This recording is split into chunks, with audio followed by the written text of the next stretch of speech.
আসসালামু আলাইকুম। সবাই কেমন আছে? এই মুহূর্তে আলহামদুলিল্লাহ আছি ভালো। 2016 সালের জুন মাসের 6 তারিখে আমার জীবন থেকে অনেক কিছু হারিয়ে গেছে। বিশেষ করে আমি আমার হাঁটার শক্তিটাই হারিয়ে ফেলছি। প্রবাস গেলাম সুখের আশায়, আর ফিরে আসলাম বুক ভরা কষ্ট নিয়ে, চোখ ভরা অশ্রু নিয়ে।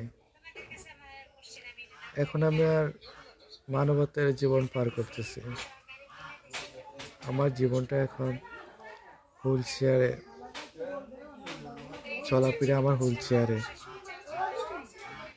এই যে হুইল চেয়ারে বসতে বসতে আমার পা দুটা বসতে পারি না।